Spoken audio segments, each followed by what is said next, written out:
It's Tuesday, it's 12:15 and we're live in Westminster. We've honoured the commitment that we made in the manifesto to build stronger trading relations in our national interest. To be really quite candid, no reset is better than a bad reset.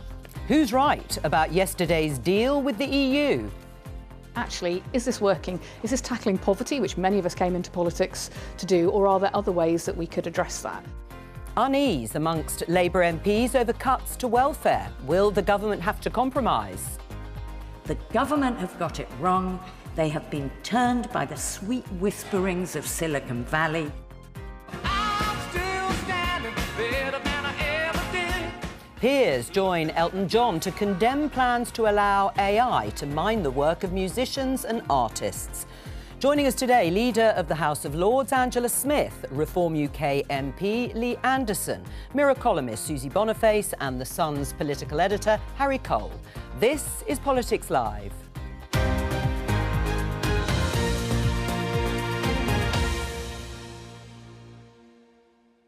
Hello and welcome. So there is potential revolt in the House of Lords over the government's data bill. It is causing something of a ruckus amongst peers, with the government's drive to make the UK an AI hub without, critics say, protections, copyright protections for artists and creatives. They're saying theft of people's work will be legalised. Let's have a listen to a little bit more of Baroness Kidron.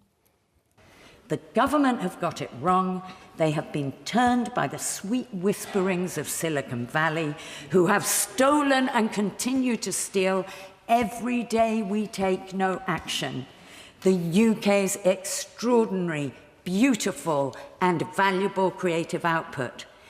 And Silicon Valley have persuaded government that it is easier for them to redefine theft than make them pay for what they stole. Starting with you, Angela, as Leader in the House of Lords, is she right or wrong, Baroness Kidron? I think what she's saying, how much you should protect and support the creative industry, she's absolutely right. I wouldn't demur from that at all.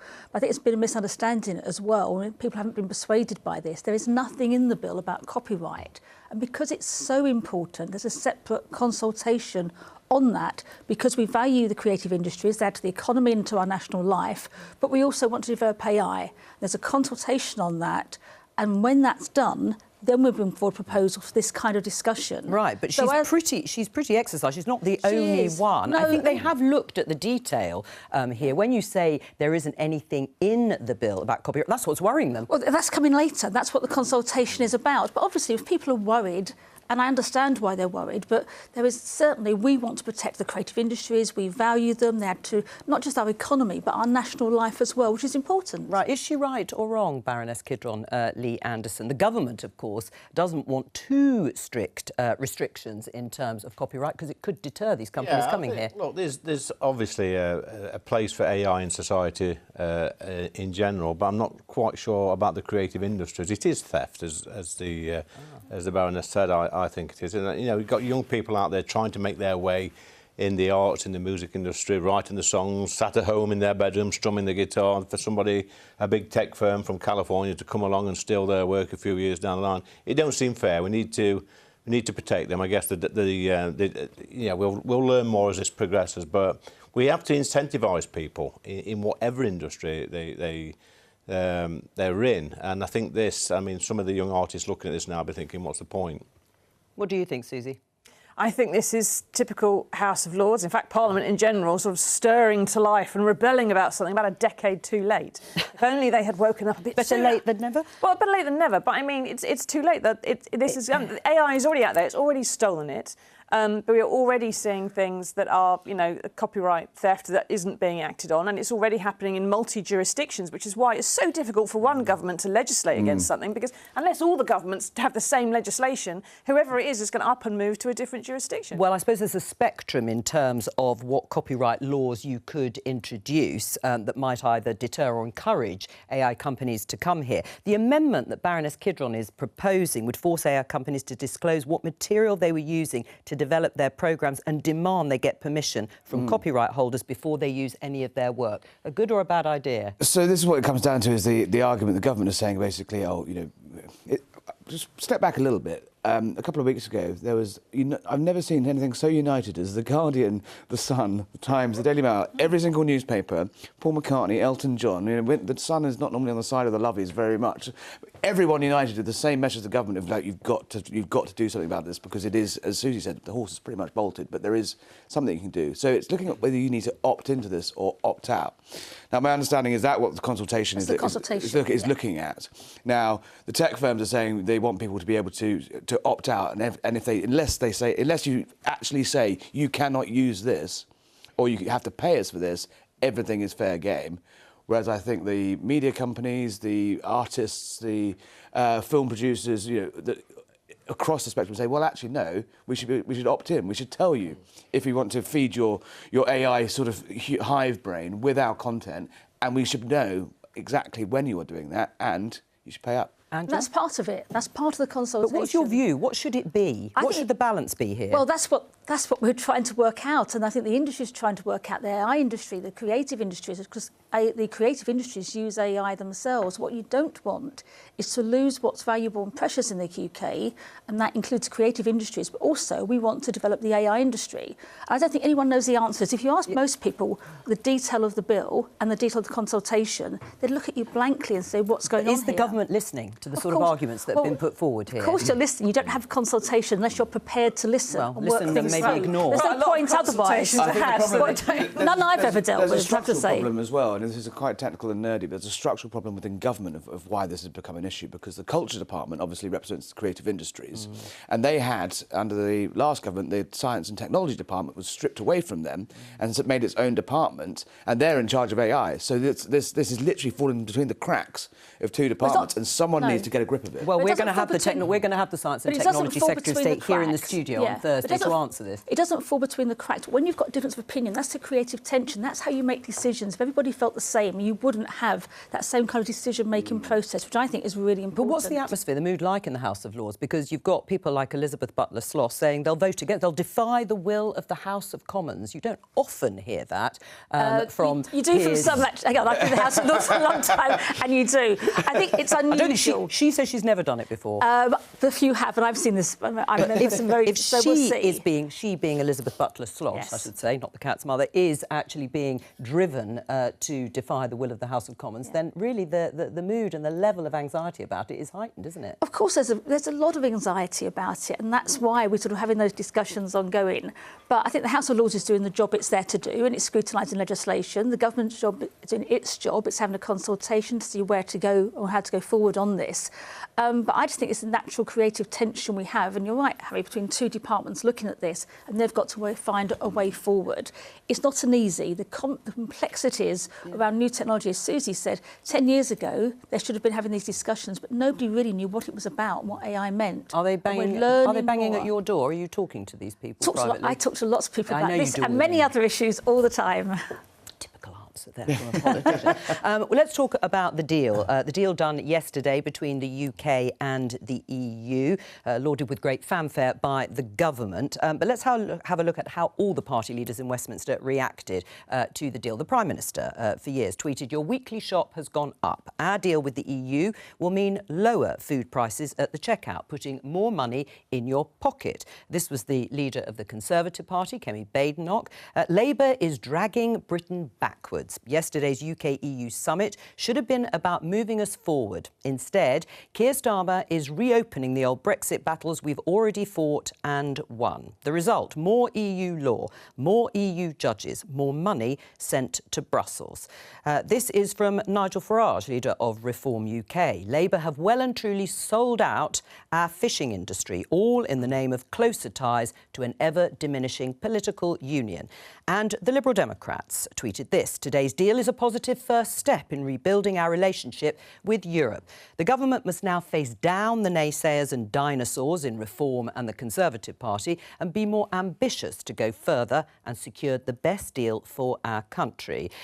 Yesterday, other parties said other things. On the programme yesterday, we spoke to Mike Cohen from the National Federation of Fishermen's Organisations, and he said this was the continuation of a terrible deal for his industry. Well, today let's hear from from a different part of the food industry. Simon Spurrell is the director of the Hartington Creamery in Derbyshire. He's also the founder of the Cheshire Cheese Company, but had to sell that back in 2022 after the Brexit deal increased the costs of exporting cheese to Europe. Simon, welcome to you. Is this a good deal for your business? Absolutely. It's a major leap forward, so I will completely dispute what has been said earlier. We should have had dynamic alignment of food standards from the outset. And indeed, Theresa May expected and told us that we would have this seamless transition because we would have had the alignment of food standards, which would have meant no veterinary checks, no health certificates, no stock checks, and all the associated costs that came with that. Unfortunately, Boris Johnson at the time had his eye on a Trump second term, and he amended the agriculture bill because this was the bill that was rejected twice by the Lords there to lower food standards, and he injected a term in there that said that Britain was allowed to lower its food standards to necessitate a large deal with that would benefit Britain. Now, obviously, that didn't happen, but because of that single action, the EU then said, well, if you're not going to align the food standards, you'll be treated as a third country and you will have to do all of the inspections, all the checks, and all the paperwork that goes with it. Right. And that absolutely piled the cost on for small producers in particular. Right. How is it going to then transform your business? You've said big reduction in the paperwork and the costs that you face exporting cheese to Europe. Do you really think your business is now going to thrive? Yeah, I mean, one of the things that I lost from the Cheshire Cheese Company immediately on January the 1st was the ability to sell via our e-commerce, our website sales, to individuals, consumers in Europe, because there was no exemption allowed because we became a third country. So straight away, I lost £250,000 of revenue, which grew and grew over the next sort of 2 years because obviously growth expectations are knocked out as well. In terms of the sort of trade sales, we have the same knock-on effect in that we had to have a veterinary surgeon come and basically sign off every consignment. We had 3 or 4 hours of paperwork to do. If that paperwork wasn't absolutely spot on, you'd have a rejection at the borders. So therefore, the transport costs shot up because it was taking that much longer to get them across the border. So once you remove all those costs, then, we're no longer... It's more on the bottom line. It means that we're actually very profit. Well, we have a couple of politicians here in the studio. You backed Brexit, Lee Anderson, listening to that pretty detailed breakdown, of course, and what it did to his business. Of course, he welcomes the deal. It's great news for Simon and his cheese business, and there will be winners and there will be losers in this. But that's not really the point, I don't think, in this, because we voted for Brexit, 10 years ago, whatever it was, and we voted to take back control of our borders. Be a sovereign nation again. And it's not the fault of Brexit that companies like Simon's been struggling or maybe got a raw deal over the past few years. It's the fault of Parliament. We've got a Parliament full of politicians and the Lords that didn't want Brexit. They've done everything they possibly can to oppose it. They made it very, very difficult. And I think if we'd have had some decent politicians in that place fighting the corner for our great country, then we could have got this sort of deal. But you were in Parliament then. Yes, I know, and I was always vocal about this. And I've got to admit, whilst we're here, the last government was pretty poor on this. Most of the Tory MPs that I sat with were Remainers. I would say 70% of the House was Remainers. They were Brexiteers I think it was a fallacy to think that they were true Brexiteers. They weren't. They just went along with the flow. And even Boris, let's be honest, he wasn't a true Brexiteer. He flip-flopped on this. Parliament's let the country down. They've let our businesses down. Right. Well, Simon, do you agree with that? It was actually just not executed properly, Brexit. Otherwise, it could have been good for your business. No, that's untrue, because the other disaster was that rubbing salt into the wound for small British producers, because big producers could absorb that cost and they managed to cope with this, albeit shifting the VAT payments over to the EU and also 5% of profit to actually do that by having mirrored companies. Britain failed to actually reciprocate any of the terms of the agreement with the EU until last year, April 2024. So we got hit with the full force of the terms of the agreement from the 1st of January 2021. And it took until last year before finally there was reciprocation. And no surprise to me is that 14 months in there was a willingness from the EU to renegotiate, because their small producers have probably been giving them a hard time. Yeah, but Simon, is it a willingness to renegotiate it, or is it just our government capitulating and giving in to the EU's demands? Yeah, I would say that they have finally felt what it is like on our side, and the difficulties of trading and the overheads that are increased because of the bureaucracy that's been involved with the third-party status. So this has triggered finally some positive action for them to actually then agree to this. Because surely, Simon, we could have done this without giving in to all their demands. But if we had kept our alignment in October 2020, if there hadn't been that amendment forced to facilitate a deal with Trump, we would have had a seamless transition, and therefore we would have potentially saved a vast amount, that $3 billion that's been lost in food sales. Yeah. And even now, 96% down on cream and milk since 2021. That is directly because of the lack of alignment, because it makes it too difficult and too slow to transfer goods that were perishable. Right. I mean, do you welcome this deal on the basis of what you've just heard from Simon? On that bit of it, for businesses, it's going to be... I welcome it's good news for Simon and its businesses, but I don't welcome it's not good news for our fishermen in this country. I mean, I think the Scottish Fishing Association are furious with this, and even my inbox in a landlocked constituency, which is Ashfield, I'm getting emails now from concerned fishermen who says this is the end. This Prime Minister has given away 12 years of our fishing stock to the French and to the Spanish. The Spanish are, they're raping our seabeds. They're taking all the mackerel out of our sea. They have done for years, and they're selling it back to us. It's madness. Was it too big a trade-off? Selling out the fishermen, leverage has gone in terms of any future negotiations and talks with the EU in order, admittedly, for Simon's business to thrive. I'm going to, first of all, just dispute entirely it was sold at the fishermen, but let's look at the whole deal as a whole. Now, I absolutely do. Firstly, it is a good deal for people like Simon, but if you talk to businesses, all the supermarkets, major food producers, the NFU are saying this is a good deal. It is good for the consumer because it's going to help with prices. We're not going to have food rotting at the docks because they've got hundreds and hundreds of forms to fill in. We spoke to somebody last night who had 2,000 forms to fill in for a consignment of produce. This was absolute nonsense. It was hurting our economy. The deal also covers security and defence. It covers young people being able to travel in a limited way. Yeah. But on the fisheries, this was a deal that was done before. There was no change in the quotas. There was no. It is entirely true. They've extended what was meant to be a limited deal. Hang on, for 12 years. I just said there was no trade in the quotas. The deal's for 12 years. But it benefits. We could not export our shellfish, any shellfish, from the UK to Europe. Why? We can now. Why? Because the Brexit deal you supported did not get us that deal.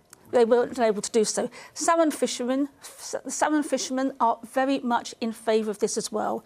And on top of that, we're providing £350 million to the fishing industry. But the trade-off for this is this youth mobility deal where we're going to... If I could finish... Which could be free movement again. Really carefully. Under 35, we'll come to that. We'll come to that. Can come to this and bring their... I listened very carefully to you. You could do the same I don't think you paid attention, to be honest. I did pay attention. I just disagree with you fundamentally on this one.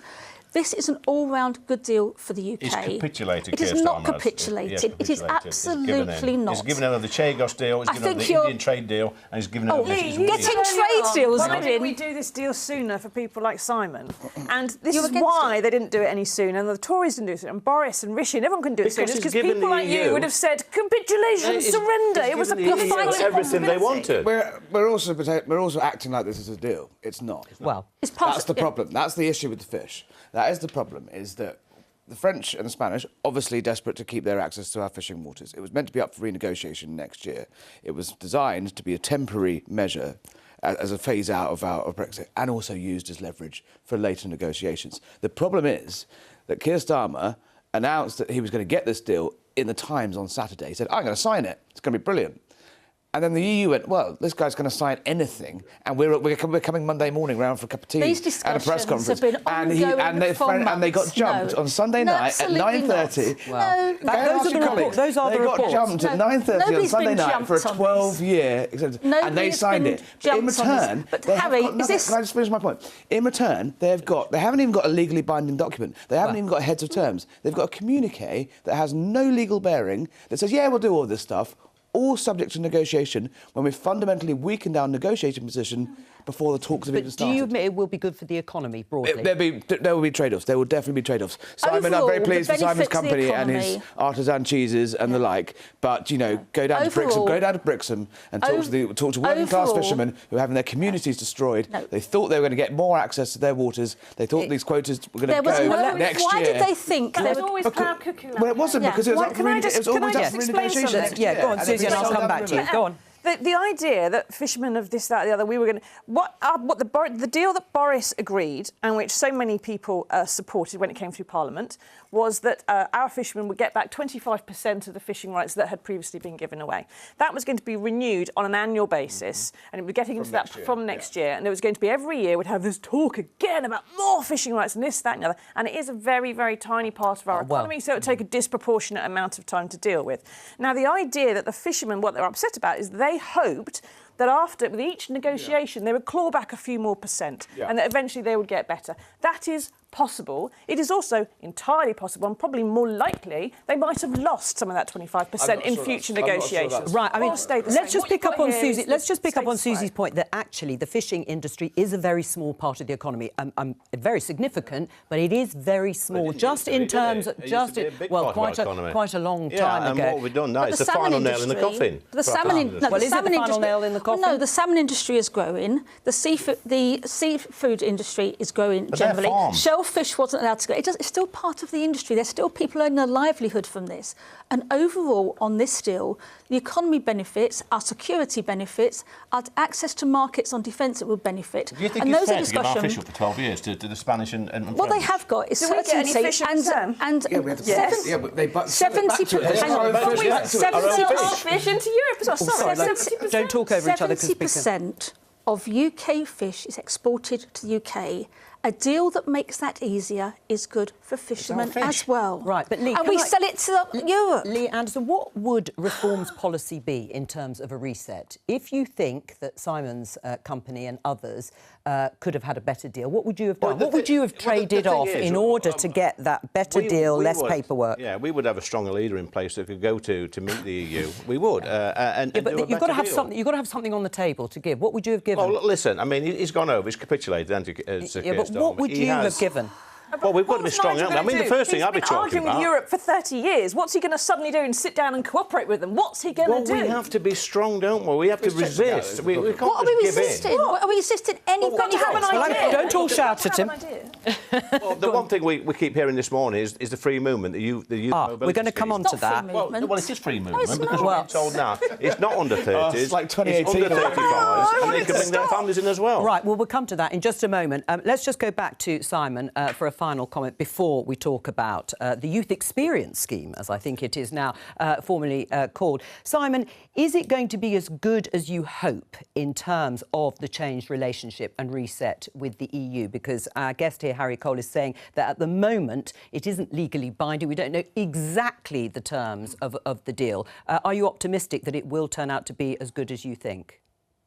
Again, we have to wait and see how long's a piece of string actually in terms of when this would actually implement. Yeah. But what we really hope is that one, the consumer exemption is included in this deal there, so that we can actually then sell online across the next day sales, which we were doing before to Europe. The other important thing is that to remember this is going to bring down the cost of dairy and meat in both sides of the channel there, because at the moment we're both incurring extra costs that have been created from the checks and the paperwork. So that's good for consumers. And also it allows then the smaller producers like ourselves to directly access the EU market once more, which gives a greater choice and a wider market for us, but it also means that there's a better consumer choice on the opposite direction as well. Simon Sparrow, thank you very much for joining us. Let's continue on the Youth Mobility Scheme, the Youth Experience Scheme. The numbers are going to be capped. Where will they be capped at? What will the numbers be, Angela? That's part of the negotiations and discussions. I haven't got the figures yet, but what we've very been clear on, it'll be capped, limited time, but to say to young people in this country, and I was looking at some students the other day who were on schemes where you study in other countries, you spend a limited time in another country. Our students have lost that. We've lost foreign students coming over here.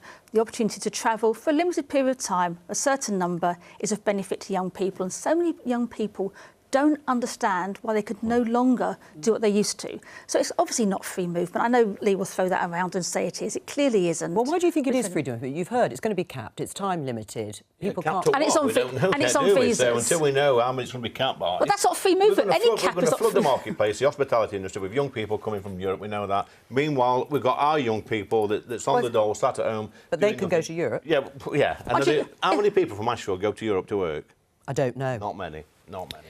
But more of them could now, if they're under the youth mobility scheme. That would kind of be the point. This is blatantly ageist, and I'm very upset that middle-aged women don't get to go to Europe quite as often as we should. Keir, if you're watching, I think it's going to be challenged in the courts by some expat pensioners pretty rapidly, and I hope they win. But I think this is, generally speaking, what happened yesterday. I think it's probably one of the first things that Keir Starmer's done as a Prime Minister that, according to the polling that we've had up to now, most people are not going to hate. Everything he's done up till now, say a majority of people don't like that, don't like this. This one, majority of people are going to go, oh, thank God. The British public like things in principle, and then when they see how they work, they tend to go off them. But Jonathan Reynolds, the business secretary, said there would be no increase to net migration. How does he know? Yeah, good point. How does he know that? He is talking. Well, it's the pledge. Out of his. Yes. Well, he's made None that. of this has been negotiated. Yeah, but talking of numbers, Lee Anderson, I mean, Reform has said it will freeze non-essential immigration. What are you considering essential immigration? Well, we've got a massive skill shortage, and that's our own fault for decades now. Right. I mean, this goes back basically to the Second World War, when we had a lack of men coming home, and we used to fill the labour market with people coming from different countries, the Commonwealth, etc. But you haven't got a number for. No, we haven't got a number. But right. You think we should have, but you haven't. No, it's got to be on a case-by-case basis. Look, if we're short of doctors, obviously, I don't like to see us importing doctors and nurses and surgeons from around the world. I think we should train our own up. But while we've got that shortfall, I think that's acceptable. What we're also doing, which nobody seems to talk about, when we're importing a doctor, a nurse or whatever from the subcontinent, Africa, wherever, we're de-skilling these countries. Some of these third world countries to develop, they need these people probably more than what we do. So but you admit you would have possibly 10,000 or so doctors if needed. Well, we don't know. We've not got the books yet. But that's not zero net migration, which is what Reform's policy is. We have to be sensible. We have to be pragmatic. We have to fill the skills gap. But at the same time, we are a great country, we're a great nation. We should be able to train our own doctors, our own nurses, our own surgeons, and we should be self-sufficient. But why should voters trust Reform on this issue? You were in the Conservative Party when the Conservatives said, trust us on immigration and to bring the numbers down, and they failed. I consistently asked ministers, immigration ministers, to put a cap on immigration. They refused to, time and time again. It was the same with the small boats. I had many conversations with previous Home Secretaries about ways to tackle the small boats. But Reform would do better, would they? I think they'd do much better. Well, you can't blame us for anything at the moment, can you? Well, no.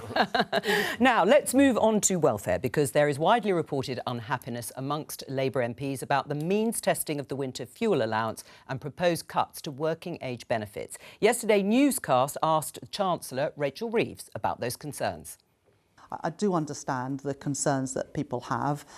We did increase the basic state pension and the new state pension by over £450 just last month in April. We have put £25 billion into the NHS, which disproportionately is used by older people. But I will continue to listen to understand the concerns that people have raised. We are a government that listens, but we would always need to show where the money was going to come from if we're going to make any policy changes. OK, so the government's in listening mode, according to Rachel Reeves, the Chancellor. Let's talk to Henry Zeffman, the BBC's chief political correspondent. Henry, I understand you have some news for us on this. That's right, Jo. That felt like an interestingly suggestive answer from the Chancellor to our colleagues on Newscast. And the reason for that is because I am told, and I can tell you, that there are discussions going on right at the top of government about changing course on this winter fuel policy. Now, what exactly might come out of those discussions, I think, is still fluid. They've covered everything from tweaking the eligibility threshold to just getting rid of the means testing altogether and restoring the benefit universally to all pensioners. I don't think a decision has yet been made. I guess the government could ultimately decide to stick with the policy as it stands. But the fact that it's even under review tells you something about the scale of concern right at the top of government about the political impact from this decision they made. Now, Keir Starmer, the Prime Minister, was addressing the parliamentary party last night about it, and certainly there were widespread reports about the depth and breadth of unhappiness. We heard from Stella Creasy, our guest, on yesterday, and, you know, she was implying that this was pretty serious. It sounds like it really is in terms of potential opposition. Well, lots of Labour MPs, including MPs who are in this government and are loyal to this government, are very uneasy, both with the welfare announcement and, to return to the winter fuel thing, with that, which was one of the first decisions this government announced, whereas welfare, of course, came much later. It came early this year. And I guess the question is, where can the government afford to show that it's listening? The interesting thing about winter fuel, as compared to the welfare cuts, is that the welfare cuts raise an awful lot of money. Winter fuel raises a bit less money. So you can see how the government, in a sign not just to its own MPs, but actually to the public who are angry about this, could afford, in financial terms rather than metaphorical terms, to change its policy on winter fuel to demonstrate that it gets the scale of public anger. Henry Zeffman, thank you very much. Angela Smith, should the government change course on winter fuel payments? Well, the government's always said it's listening across the board. Yeah, but should they change course? There are discussions going on. It sounds like there is going to be something of a change. Do you back? You wouldn't want me to announce that. Well, you might like me to announce it. I would very much like you to announce it. Have you been in those high-level discussions? I'm not going to disclose anything about discussions that are ongoing, but on all policies, what we want, the two things we're trying to do in government is make people better off and also help them to lead better lives. Well, they have actually. The increase because the triple lock on pensions was significantly more than the winter fuel payment. And I don't see why somebody like me, on a salary as a cabinet minister, should have the winter fuel payment. Have you been claiming it? No, I've never claimed it. I didn't claim it because I've only just turned the age. I'm not old enough to have had it before. So lost one there, Lee. Oh, Lee, well done. Yeah. But lots of people who didn't need it or didn't want it. So there was seriously an issue there that millionaires could get it. But I think the whole thing about the welfare cuts, you know, nobody likes to take decisions of unpopular that people don't like. But there's a number. Can I finish? Well, I'll come on to you in a moment. Well, tell me what the thing is. I keep getting reminded, I sat on the Conservative benches during the last Parliament, and all the Labour Party did in opposition was bleat on about keeping people warm, you know, increasing their benefits through COVID for you know, to pay for the electricity bills, to pay for the gas bills, etc. And one of the first things they do when they get into government is slash the winter fuel payment. They should hang their heads in shame. Right, well, let's talk to one Labour MP, Clive Lewis, backbench MP, joins us from Central Lobby, who is not impressed, let's put it that way, with the government's proposal to cut benefits or the winter fuel payment. I don't know if you could hear what was being said earlier, Clive Lewis, by Henry Zeffman, that discussions are going on at the top of government. What would you like them to do? Well, I mean, I think let's see what comes out. I think what I would say is that this isn't just about handing a few more pounds here or changing a small course correction there. I think what we were picking up on the doorstep is a fundamental disappointment with this Labour government. You know, look, my voting record since I've been back in Parliament the last 9-10 months has been more or less 100%. So I wouldn't want to be described as a kind of usual suspect here. I think that this Labour government, with its massive mandate, the massive general election victory, deserved the chance to be able to convince the British public of what it was doing and its manifesto for change. That's still unfolding. But at the moment, on the doorstep, in the last few weeks and months, we've been told unequivocally that we're not impressed and that we need to see more. Now, I think it's fine to start talking about tweaking things, but actually this goes far beyond that. We need to see a lot more. I think it's not just about the detail, it's the tone, it's the direction, it's the values of the party. And at the moment, the policies we're pursuing, or some of the policies financially that we're pursuing on welfare, on winter fuel, on WASPI, don't feel like Labour values. They feel alien to a cross-section of our voter base, and that's a problem for us, it's a problem for me, and it's a problem for a lot of my colleagues. So tweaks wouldn't be enough when we're talking specifically here about the cuts to winter fuel payments for pensioners. Would you like the policy to be completely reversed?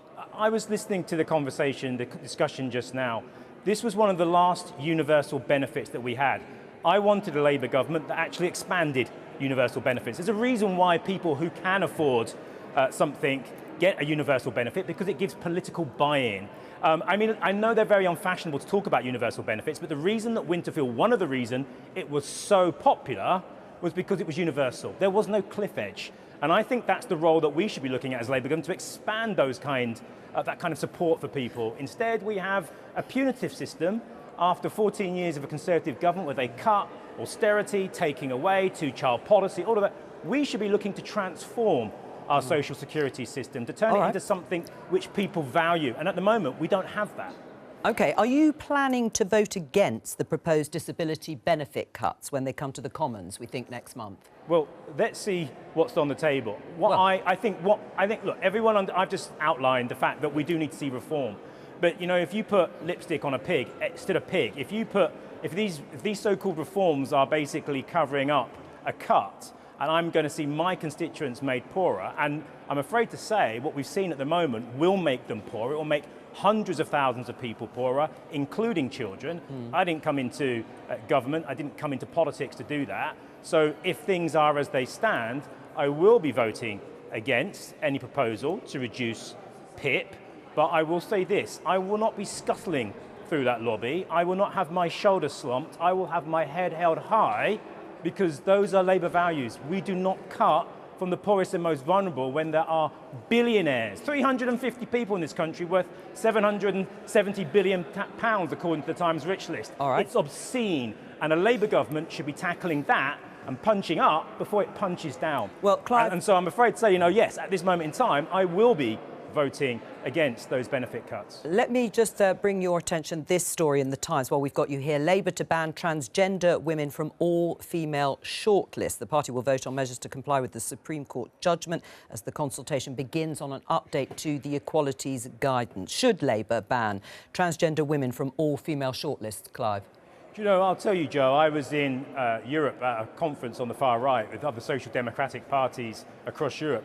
They are completely amazed at the backtracking that we're doing on this issue. For me, it's always been really simple. There's a small minority of people who deserve human rights, to be treated with dignity and to not be scapegoated. It's pretty simple, and I think that's where you come at it from. And I think anything which takes away from that, as far as I'm concerned, I haven't got much truck with it. Clive Lewis, thank you very much. A response to that particularly? Yeah, I'd like to come back on Clive's point about Labour values, really, because it seems to me a Labour value is that people who need help should get it, and that should always be the case. People who are vulnerable should just get that help. But people who can work and are able to work should be supported to do so. And that's what £1 billion going into those work support programmes, what we're doing with the NHS to make sure people fall out of work because of ill health, it's harder to get back into work. So if you look at this as a package of what we're doing overall and all the things we're doing on trade and growing the economy, so there are more jobs for people to go to and more support there. So I appreciate it. I think people do worry, and I expect Labour MPs to worry, and I expect there to be a debate within the Labour Party. It's more than worry, I think. No, it's not. It is more than worry. It's a concern. I'm not denying that or trying to minimise it at all. But they want to see as a package that it does resonate with Labour values. Right. And I think they see the whole package. And I've listened to Liz Kendall several times on this, and she is very caring about the support. Well, she's axing. She's halving the amount of disability payment I would get tomorrow if I suddenly became disabled. I have a disability. I have epilepsy. It's extremely manageable, and it doesn't affect my life, and doesn't mean that I can't work. But tomorrow, through no fault of my own, I could wake up and have a severe problem and then have to find that I do need benefits. And there would be other I am support. now, according to Liz Kendall, caring Liz Kendall, I only get half the payment and half the support I would have done had it happened to me yesterday. But there will be other support available, and those that most need the help are going to get it. At the moment, if somebody really can't work and they're not able to, they're assessed regularly. They shouldn't have to keep going back for assessments. Penalising the people who are disabled is the way to get them into work. That they are not working because they're willfully too disabled because they wish to do that. There's two different categories here, Susie. Why not incentivise employers? Yes, precisely, but there are two, and that's the Workers' Rights Bill, where there is more support for people who are employees. But you have to look at what support do people need to support them into work. And your idea about people being able to work if they've got disabilities, if they can work, the support should be there. Well, it's not been there. And there's... I'm sorry. Well, hang on. Let me just... I just want to come to Liam, because the reform policy, Nigel Farage has said he wants to cut working age benefits, quite substantially in terms of some of the proposals around raising or cutting income tax and spending. Do you agree with that, cutting working age benefits, including personal independence payments? Yeah, I mean, let's go back to what the Baroness was saying. I think we treat our disabled people in this country appallingly. I think, you know, even when you go back 70 or 80 years after the war, we supported disabled people into the workplace. And that meant that, you know, we had places like Remploy, etc., and we would subsidise the wages of disabled people. Now all we're doing is giving disabled people benefits, PIP or ESA, or whatever it is, and we're labelling them as disabled, we're labelling them as they can't go to work, and that's nonsense. A lot of these people, given the right financial support and the right tax breaks or whatever for employers, we can get these people back into the workplace and contribute towards. Right. So you support the government's policy. Need additional support. Yeah, but hang on. But what's it? Yeah, but when you look at your constituency, the figures from the Department of Work and Pensions show 10,500 people in Ashfield receiving PIP as of October last year, up 89% since 2019. But you support cutting those benefits. This is a cultural thing, what's happened over the last 30 years. In Ashfield, predominantly in the 80s and 90s, the main industries were factories and coal mining. People did heavy jobs, heavy physical jobs. When the mines closed, when the factories closed, a lot of people went on to disability benefit. They were actually encouraged by the Thatcher government. So you're going to tell them when they come to your constituency, are you going to cut my benefits? What I say to them when they come to my constituency surgery is, you know, work pays, work's good for you, work's good for the soul. We need to get you off of benefits, get you off of disability benefits if possible. If not, we can support you back into the workplace. What do you think happens when someone with any kind of conditions, let's say epilepsy for the hell of it, goes to a boss, and I'm sitting next to someone who doesn't have epilepsy, and I would say, I'd like a job, please. What's the boss going to do? Which one do we employ? The other one. It's always the other one. Yeah. Someone who has a chronic long-term condition, no matter how manageable it is considered less employable by every single employer in this country. I'm self-employed because I couldn't go and get a job with my skills and my disability tomorrow. It just wouldn't happen. Harry? Well, I think it shows how difficult this entire argument is. If you look, look at it cold-heartedly and economically, just that statistic you read out there shows there's something in the system it has gone wrong, I would say. Look at us comparatively to similar-sized economies in Europe, our closest neighbours. Our rates of people are out of work and on benefits are higher. Our bills are higher. The country cannot afford the current trajectory of those bills. But then you get into it, listen to Clive, listen to Susie, listen to everyone. Yeah. This debate is incredibly politically toxic, which is why no one really likes to go near it. The Tories, got their fingers burnt doing it back in 2012, 13, I think, and no one's really tried to touch it ever since. We've got to look at what happened with COVID as well, the cultural shift after COVID of more people, not working. There's something clearly gone wrong there. Obviously, that needs to be... But this debate is almost impossible to have, especially with the Labour government. It's actually a really hard one. Well, Labour government to have. It's why they've got 170 Labour MPs threatening to rebel on this. Keir Starmer got duffed up last night at a meeting of the PLP. Do you think there will be a change? Look, I don't know. What's the point of having what is the point of having a massive... The reason they're talking about changing winter fuel is to provide cover for the cuts they want to make to benefits. That was going to be my next point. There is no way it has taken the government 10 months of solid, raged screaming from the voters about winter fuel to actually notice it. They have intended to back to U-turn on this for a very long time, and they've waited for the right opportunity. I don't think that's accurate at all. Which bit's not accurate? What Susie's saying, waiting as a cover. These are all things that stand alone. But 1 in 7 young people currently is not in education, training or work. If that carries on through their lives, I'm not prepared to see young people written off in that way. But there's got to be, and I think Susie's point about somebody not being able to... wage, but you've stopped. But I think, Susie, the point you made about not being able to get a job because of a disability is a really valid one, and that's part of the parcel of ensuring that people do get the support they need. Employers pay their part, government has to pay their part. But it's £70 billion a year at the moment. I want people who are vulnerable and need support to have it there for them whenever they need it. If it continues to extrapolate in the level it's going, there's going to be harsher cuts at some point. It won't be there. It has to be there for those that need it the most, need the support, and it has to be protected for the future. Simple. You just make lower national insurance contributions for employers if they employ disabled people. Well, give them a quota. I wish it was.